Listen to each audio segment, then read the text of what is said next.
আসসালামু আলাইকুম। আমি একটা চাল কুমড়ো নিয়েছি। চাল কুমড়োটা বড় ধরনেরই ছিল।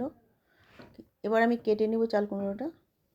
দেখো, এই অংশটা আমি ফেলে দিব। এবার আমি কেটে নেব। কিভাবে কাটছি দেখতে থাকো। আমি কিন্তু গোল গোল করে কেটে নেব।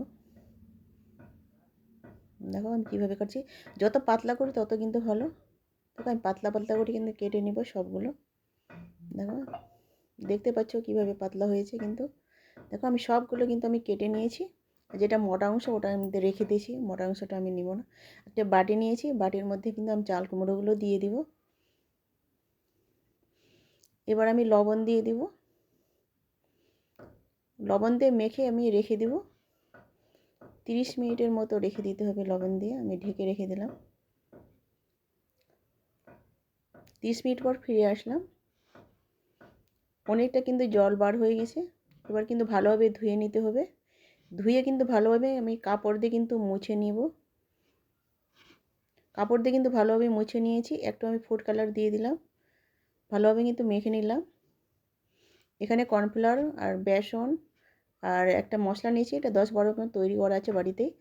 আর শুকনো লঙ্কা আর একটু হলুদ গুঁড়ো আর একটু ফুড কালার নিয়েছি আমি।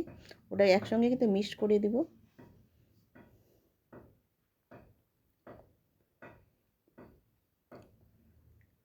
এবার চাল কুমড়োগুলো আমি ওই মিশ্রণের মধ্যে কিন্তু আমি দিয়ে একটু শুকনো করে নিতে হবে।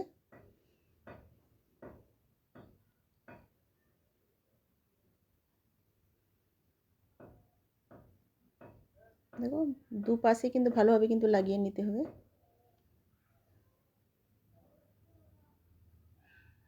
আমি কয়েকটা লাগিয়ে নিব, যেহেতু আমি ফুল তৈরি করব। আর না মিশ্রণটা দিলে কিন্তু হবে না, একটু শুকনো করতে হবে, নাহলে ভিজা ভিজা লাগবে কিন্তু হবে না, ফুলটা তৈরি কিন্তু হবে না। দেখো আমি কয়েকটা কিন্তু মাখিয়ে নিলাম।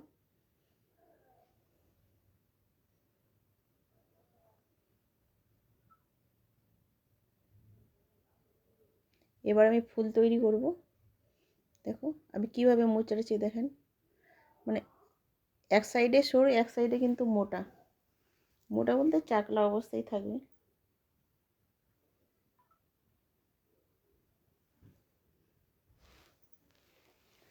দেখো, আর যে সাইডটা কিন্তু মুচড়ানোর জোরটা থাকলো, মানে দুই সাইডের মুখটা, ওই মুখে কিন্তু আবার একটা পাপড়ি দিয়ে দিতে হবে। আমি কিভাবে তৈরি করছি তোমরা খেয়াল করো বন্ধুরা, ভিডিওর দিকে দেখো। আমার কথা না শুনলে হবে না, আমি বক বক করছি কিন্তু। দেখো, আর দুই সাইডে যে মুখটা আছে ওই মুখের মধ্যে আর একটা আমি পাপড়ি দিয়ে দিলাম। মানে ওইভাবে কিন্তু তৈরি করতে হবে। আর এই যে মুচড়ানোর যে মুখটা থাকে ওই মুখে দিতে হবে। দেখো, আমরা দু সাইডে যে মুচড়ালাম ওই মুচড়ানোর মুখে কিন্তু এই পাপড়িটা একটা করেই দিতে হবে। তোমরা দেখতে থাকো আমি কিভাবে তৈরি করছি, ঠিক আছে? তো একটু ছড়িয়ে ছড়িয়ে দিতে হবে যেন ফুলটা কিন্তু সুন্দর লাগে দেখতে। তোমরা ভিডিওর দিকে খেয়াল করো, ঠিক আছে? আমি কিভাবে তৈরি করছি। একটার পর একটা আমি দিয়ে দিচ্ছি।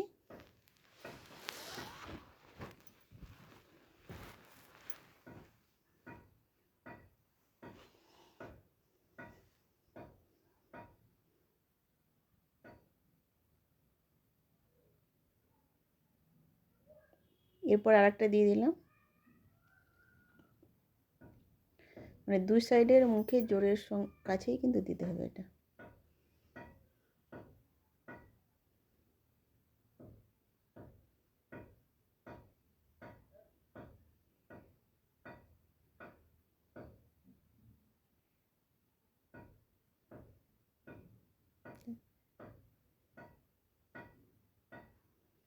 একটু ছড়িয়ে দিব।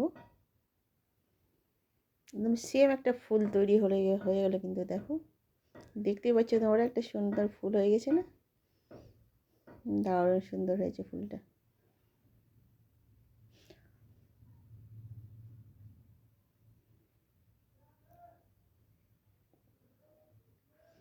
এবার আমি সুতো নিয়েছি, সুতো দিয়ে কিন্তু বেঁধে দেবো।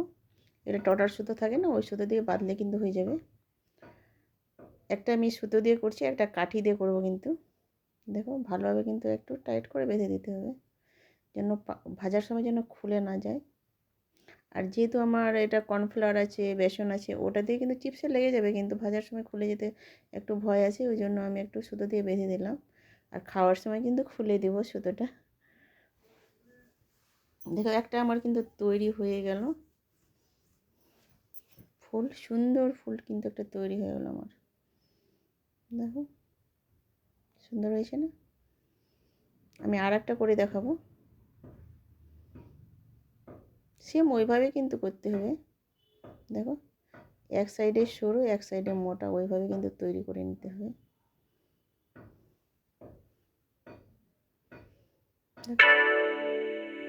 আমাদের দিকে বিড়ি বাঁধে না, এভাবে কিন্তু বিড়ি বাঁধে, একদিকে সরু একদিকে মোটা, আমাদের দিকে কিন্তু বিড়ি তৈরি করে। দেখো আর ওই দুই সাইডের মুখের যে একটা জোড় আছে, ওই জোড়ের সাহায্যে কিন্তু আর একটা করে দিয়ে দিতে হবে পাপড়িগুলো। হ্যাঁ, ওই সাইডে দিয়ে দিতে হবে।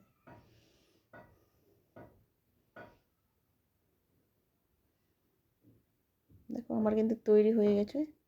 এবার আমি কাঠি দিয়ে করবো, কিন্তু এটা আটকাবো। দেখো দুটো কাঠি দিয়ে কিন্তু হয়ে যাবে। আমি কাঠি দিয়ে কিন্তু আটকে দিলাম।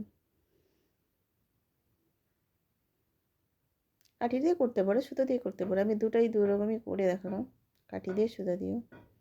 দেখো আমার কিন্তু তৈরি হয়ে গেছে ফুলগুলো। কিন্তু তেলটা আমি কিন্তু আগে থেকে গ্যাসে বসিয়ে দিয়েছিলাম, তেলটা আমার গরম হয়েছিল, এবার আমি ভেজে নিব। ভাজা কিন্তু আমার হয়ে গেছে, আমি উল্টে দিয়েছিলাম। এবার তুলে নিব।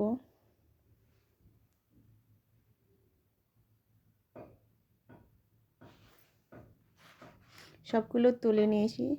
দারুণ হয়েছে না ফুলগুলো?